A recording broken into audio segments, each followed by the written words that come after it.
過去呢幾個星期咧，都即係試咗一啲新開嘅一啲店鋪啦。咁啊 food court 形式嘅。咁啊先講一間先啦。咁啊好多時即係譬如而家大家好多時都去 food court 都係即係最緊要係嗰啲港式乜港式物咁樣啦。係啊。咁啊馬來西亞嘢咧就真係唔係好多喎。係喎，好少喎。food court 就比較少嘅。係喎。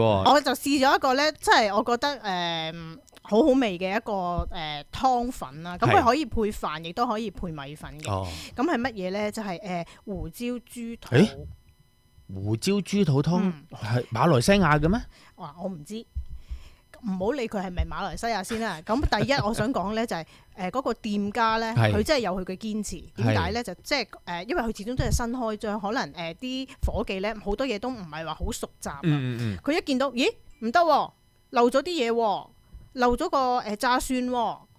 係啊，咁佢就即刻拎翻入去。加翻俾我，佢話仲有漏咗個辣椒豉油喎，咁樣。咁樣。咁佢漏好多嘢。新開啊，真係新開。咁係即係一個禮拜到啫。咁啊係，咁啊要 run in 嘅所謂嘅。要時間適應嘅。咁真係好足料，咁同埋佢亦都叮囑我好熱㗎嚇，真係好熱㗎個湯咁樣。咁好足料，因為個湯咧同埋而家比較凍嘅天氣咧，當你飲完咧就真係暖粒粒。同埋因為你胡椒嘛，胡椒會暖胃啊嘛，所謂嘅。係胡椒味濃唔濃啊？濃，好濃係咪啊？即係未去到辣啦，當然，但係有胡椒味嘅，係啦，係濃嘅。因為我知道胡椒豬肚就好難整噶嘛，我有朋友係好中意整嘅，咁啊成日去佢屋企食嘅以前咁樣，咁咪都係當即係冇機會去朋友屋企食啦，因為過咗嚟BC 啦咁樣，咁啊我嗰時我就會去超級市場買一個嘅，佢有個現成嘅一個嘅胡椒洗好咗嘅，一批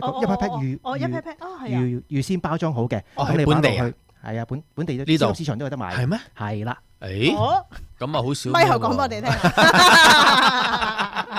嗱呢一個即係嗱，你頭先即係影相俾我哋睇，就唔單單淨係一個胡椒豬肚湯㗎喎。係咁，佢有肉骨茶啦，亦都有炒粿條啊，即係正常大家食開嘅馬來西亞嘢都有嘅。咁同埋有啲馬來西亞嘅甜品啦。OK。係啊，咁店主亦都介紹我飲咗一個咧叫做椰汁玫瑰，咁可能聽落個名咩嚟嘅咧？咁但係因為我又唔想飲拉茶，又唔想飲咖啡，咁所以就試下啦。咁原來係咩咧？佢係一個玫瑰糖漿底，即係做咗個甜味啦，加咗椰奶，但係最好味嘅係嗰啲珍多冰嗰啲咧，嗰啲係啊，嗰啲就好味啦，係啦，哇，咁都好犀利，咁啊幾錢先最緊要？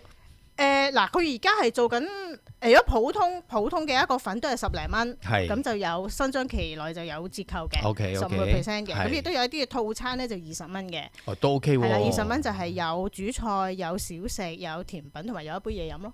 OK 喎，即係嗱今時今日20蚊即係新張期間嘅價錢啦。咁啊希望佢做耐啲啦，可以。咁啊，另外亦都試咗一間就係又係都係睇到一啲社交平台講嘅就係車仔麵啦。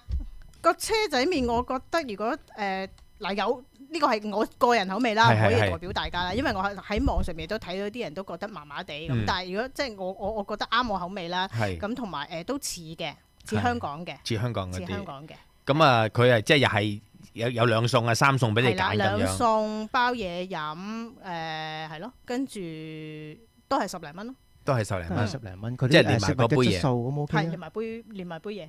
食物質素 OK，食物質素 OK 啊！因為我細個就成日食車仔麵㗎，係因為細個即係以前臨返學之前咧，我爸爸一定會帶我去嗰啲即係大排檔，咁啊其中一檔就係食車仔麵嘅，咁所以我都食多車仔麵㗎。所以如果係啦，覺得哇好食嘅咁樣，咦咁啊可以介紹俾人啦，咁啊即係嗱馬丁咁樣講咧，即係證明佢食開專家，係啊，車仔麵專家啦。寫住個車仔麵係咪真係咁正宗嘅先？係啊，可以試下啦，係啊。咁可以試下。都係即係新開咧，始終好多鋪頭咧，大家溫哥華嘅飲食朋友都一定㗎啦，收到風就個個都去試，咁啊係，因為去排隊啊。星期六有好節目，逢星期六晏晝3點到4點 AM1320華僑之聲，週末至夠分。